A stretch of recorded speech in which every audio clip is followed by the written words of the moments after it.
Hi everyone welcome to my channel. ఈరోజు మనం November 3, 2025 యొక్క కరెంట్ అఫైర్స్ తెలుసుకుందాం. India's first state to eradicate poverty Kerala. Kerala భారతదేశంలోనే మొట్టమొదటి పేదరిక నిర్మూలన రాష్ట్రం అని నవంబర్ 1న కేరళ ముఖ్యమంత్రి పినరై విజయన్ గారు ప్రకటించారు. 2021లో ప్రారంభించబడిన ఎక్స్ట్రీమ్ పావర్టీ ఎరాడికేషన్ ప్రోగ్రాం ప్రకారం రాష్ట్రంలోని 64,000 కంటే ఎక్కువ అత్యంత పేద కుటుంబాలను గుర్తించి గృహ నిర్మాణం, ఆరోగ్య సంరక్షణ మరియు జీవనోపాధి ద్వారా వారికి పునరావాసం కల్పించారు. The FIDE chess world cup 2025 trophy was renamed after Anand. భారతదేశపు మొట్టమొదటి గ్రాండ్ మాస్టర్ శ్రీ విశ్వనాథన్ ఆనంద్ గారి గౌరవార్థం ఫైడ్ చెస్ 2025 ప్రపంచ కప్ను విశ్వనాథన్ ఆనంద్గా పేరు మార్చారు. గోవాలో జరిగిన ప్రారంభోత్సవంలో ఈ నామకరణం చేశారు. ఈ ట్రోఫీని ఇత్తడి మరియు బంగారు పూతతో తయారు చేశారు. జన్ జాతీయ గౌరవ్ వర్ష్ పక్వాడియా. జన్ జాతీయ గౌరవ్ వర్ష్ అనేది భారత ప్రభుత్వ గిరిజన వ్యవహారాల మంత్రిత్వ శాఖ నిర్వహించే 15 రోజుల వేడుక. ఇది ప్రముఖ గిరిజన నాయకుడు మరియు స్వాతంత్ర సమరయోధుడు భగవాన్ బిర్సా ముండా గారి 150వ జయంతి సందర్భంగా జరుపుకుంటున్నారు.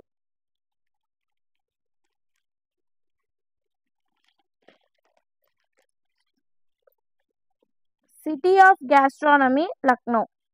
2025 అక్టోబర్ 31న ఉజ్బెకిస్తాన్లోని సమర్ఖండ్లో జరిగిన యునెస్కో జనరల్ కాన్ఫరెన్స్ 43వ సెషన్ సందర్భంగా లక్నోను క్రియేటివ్ సిటీ ఆఫ్ గ్యాస్ట్రానమీగా ప్రకటించారు. గ్యాస్ట్రానమీ విభాగంలో హైదరాబాద్ తర్వాత ఈ గౌరవాన్ని దక్కించుకున్న భారతదేశంలోని 2వ నగరం లక్నో. లక్నోలోని సాంప్రదాయ వంటకాలు, నవాబుల రాజుల వంటశాలలు, ఆహార సంస్కృతి మరియు ఆతిథ్యం కొరకు ఈ గుర్తింపు లభించింది. World biggest museum in Egypt.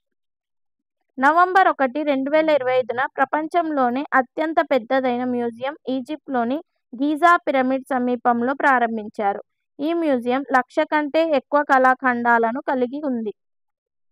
టూటన్ ఖామున్ యొక్క సంపద, రామోసెస్ II యొక్క 83 టన్నుల భారీ విగ్రహం మరియు ఖుఫు యొక్క పురాతన సౌర పడవ ఇక్కడ ప్రదర్శించబడ్డాయి.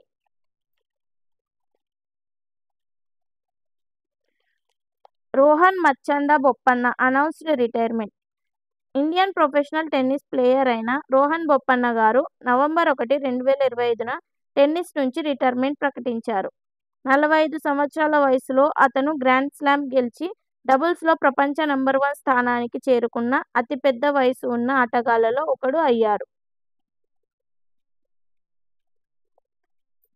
Dabangg Delhi KC1 pro kabaddi league season 12.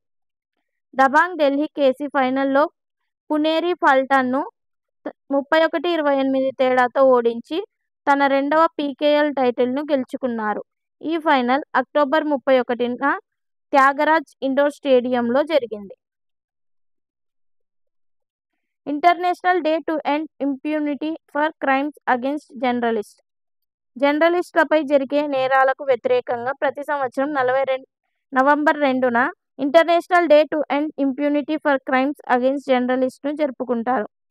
విధులు నిర్వహిస్తున్నప్పుడు బెదిరింపులు, దాడులు లేదా హత్యకు గురైన జర్నలిస్టులు మరియు మీడియా కార్యకర్తలకు అవగాహన చేయడం కోసం ఈ రోజును జరుపుకుంటారు.